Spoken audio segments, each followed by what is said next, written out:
You know how you can tell when Shane Steichen is excited on a Wednesday? He moves his hands a lot.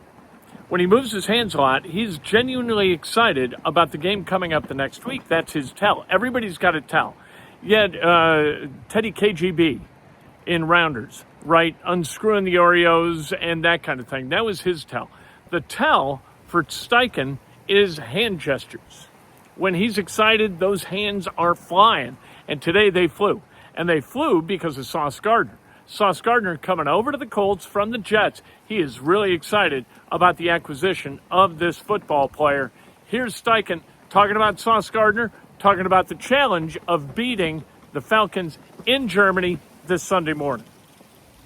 I'll start off with just some injury stuff. Gould, Sampson, and Taekwon won't practice today. We'll see how the week progresses with those three guys. Looking forward to a great opportunity to go to Berlin this week with our team to take on the Falcons, a really good, talented football team. Obviously had a great experience over there a couple years in Frankfurt that we enjoyed. Like I said, looking at the Falcons, really talented on both sides of the football. Offensively, Bijan Robinson's one of the best in the league, doing it at the running back position. Drake London's a hell of a receiver, Pitt's a hell of a tight end. So we just got to be ready for those guys. And on the flip side of it, I think, Bates and Terrell on the back end for them are really good players. The two young edge rushers are really good. Pearson Walker can really come off the ball. So we got to be on it there with those guys, but we're looking forward to the challenge and the opportunity to go play those guys. And then lastly, obviously, really excited about adding Sauce Gardner to our football team. His resume speaks for itself, Pro Bowler, All-Pro. So to get a guy in the building like that, it just elevates everybody around us. So really excited to add him to the fold. Will he be able to play this week? Yeah, we'll look through it. He's in the protocol right now, so hopefully he'll clear that here soon is the hope. And then obviously we'll see how he picks up the playbook, and we'll go from there. So today, he can be out there? He will be practicing today, yeah. He'll be out there. So if he clears, he'll play. That's the plan. Just the move is obviously pretty hefty. You give 2 first-round picks for Sauce, but with that caliber of player, what's your impression of him just facing him, I guess, over the years? My impression is, like you said, he's an unbelievable player. To get a bona fide #1 corner in this league, like I said, it elevates everybody around us. He's got all the elite traits you look for. He's sticky in coverage, the pass breakups, the interceptions. He's feisty, he's aggressive. Just to add that to the fold of the back end with the guys we already got back there, like I said, it's going to elevate everybody. So I think just a great get by Chris. How much do you think this move solidifies the belief in the team you already have, whether it's Aaron Jones at quarterback, obviously the offense is rolling, and some of the moves you already made leading up to this? Yeah, I mean, it's a huge move, and we got a lot of belief in our football team. And when you make moves like that, it's huge, right? It boosts the confidence of everybody, and our football team's in a good spot. And again, my message to the guys is the same every day. We got to get better every day and focus on today and not worry about the future. But we got to get ready to go play Atlanta this week, and that's the message. You talked about the DBs and D-line working in concert together for the complementary football. How does being a guy like Sauce help that D-line group maybe get home, maybe like on average? Yeah, there's no doubt. I think when you're sticky on the back end with the coverage guys that we got and adding him to the fold, obviously, that makes the quarterback probably hang on to the ball a little more, which helps the pass rush. And it goes hand in hand. Same thing, pass rush helps the coverage on the back end. So anytime you add an elite player like that to the back end, it's going to help everybody. Shane, you don't make a move like this unless you really believe that your team is in the mix to do something big. I mean, what should people interpret based on your willingness to make this deal? Yeah, I think the biggest thing is too, obviously there's a lot of outside noise of this is going to happen, this is what they're doing. Like our focus, like I said all along, we got to get better today. That's where our focus is at. We're not worried about the future. We're about getting better today and getting ready to go play the Falcons. And then the future will take care of itself. But if we worry about the future, right, that's going to hurt us in the long run. So we got to worry about today and get better. You guys have obviously already got moving. In your experience as a play caller, how difficult is it when you have like 2 legit top corners and you kind of have to make points in your own? Yeah, it's very difficult, and that's a problem. Obviously, as an offensive guy looking at defenses, you go around the league and you go against 2 elite corners. You got to try to find ways to free your guys up because they're going to be sticky in coverage. So it's great for our football team to have those 2 guys along with the other guys we got there, Jones and Blackman and Kenny on the back end and Bynum and Nick Cross. To add those guys, add him to the fold of what we got back there is huge for our football team. So on that, the expectation is that Javier Moore will be right back to his usual stuff at some point. this season. Yeah, at some point he'll be ready to go. Ryan Mason, I think, was maybe with him in Cincinnati. Are there any connections staff-wise with Sauce at all? I know Mason, like you said, was with him. He had a lot of great things to say about him. Just a competitor that he is, and just how he is on the football field, how he's in the building, just a great human being. So, and then obviously the Alec Pierce connection. Good to get those guys back together. I saw them, hugging each other in the training room this morning. They were excited to see each other. So, yeah, like I said, just great to have a great player. Just to move on from A.D. Mitchell, I don't know if you had a chance to talk to him, but just that whole side of it. Yeah, I did. We talked to him, before the trade happened, right before it happened, and obviously I got a lot of respect for AD. I think AD is a very talented player. This is, part of the business, and like I said, I wish him all the best. I hope he goes and has great success in Eagle. What was Lou's reaction? Fired up, excited. I think everyone's fired up. Anytime you can add an elite player to your football team, I think the energy level and the juice level adds excitement all around the building.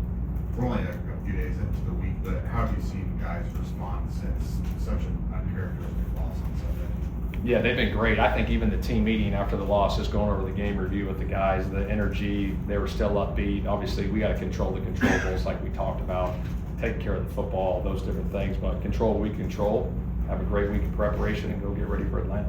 Is this something that you would say has been in the works for a couple weeks? Is it something that really transpired over a couple days? What can you tell us about just how this move came together? Yeah, Chris handles all that stuff, and so he obviously, you go through your process. He went through his process, and obviously got it done there. When you give Lou unique pieces, I mean, he's very creative, obviously. Just what do you think, what kind of possibilities, I guess, does it open up when you give him a piece like this? Yeah, that's a great question. I think, like you said, he's very creative in how he goes about game planning, specifically week in and week out. And so to add a player like that, this other stuff he can do and matchups that we can create, it'll be exciting to watch here over this week and going forward.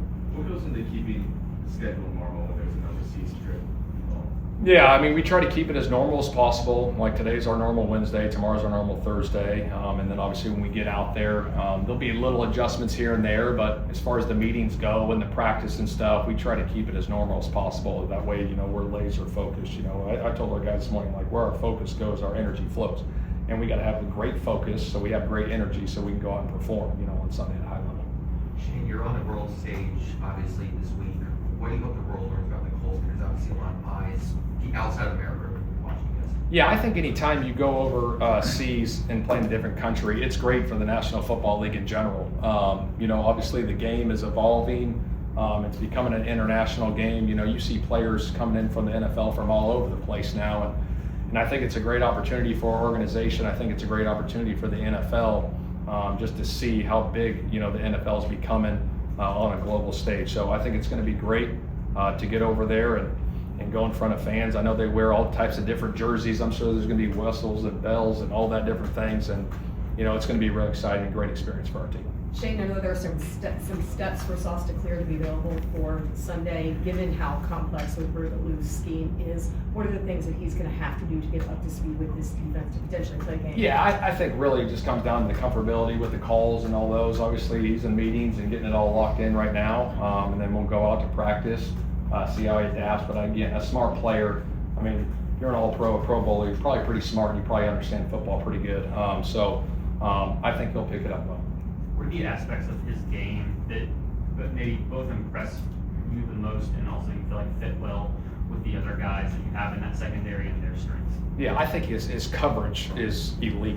I think the way he covers receivers one-on-ones, how tight he is in coverage, how aggressive he is. He's long. I mean, he's 6'3", and he can change directions, get on receivers like crazy. So obviously going against them over the years and now to get him here, like I said, just an elite player that we got.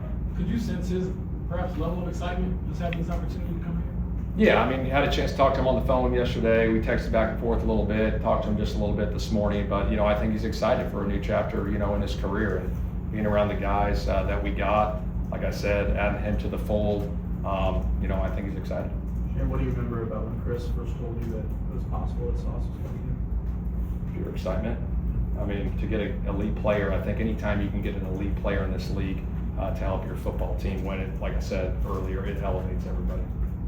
fact that it's not a rental, that it's, I mean, that obviously changes the equation, right? Yeah, it's huge. I mean, anytime you can get a young player, 24 years old, at the talent level that he's got, I mean, that's huge for our football team, moving forward in the long run. Shane, do you believe you all are a contender, or how do you deal with that sort of talk? I don't listen to it, to be completely honest. I worry about, like I said today, we got to get better today. Shane, Couple more. we mentioned this a little bit yesterday, but Atlanta's skill talent, how premium will be tackling against these guys, obviously. Yeah, that's a big point. Obviously, we got to tackle. Bijan Robinson's a hell of a runner. His start and stop is elite. His jump cuts. We got to get him down on the ground. Just like every team that goes against him, is trying to get him down on the ground. And same thing, and making sure we're good on the back end and coverage with the tight end and the receivers they got, and just play together as a unit. See what I mean? Those hands are flying around. Shane Steichen is emoting. He is enthusiastic. He is energetic. He is excited about Sauce Gardner coming to Indianapolis. Gardner's here. He's going to practice today, like you heard Shane say. But whether he's going to clear protocol or not, they're going to have to see. They expect him to and all of that. But until it's done, nobody says it's going to get done. You never know about these things. But Steichen, if his enthusiasm and that gesturing means anything, Colts are in pretty good shape with Sauce Gardner.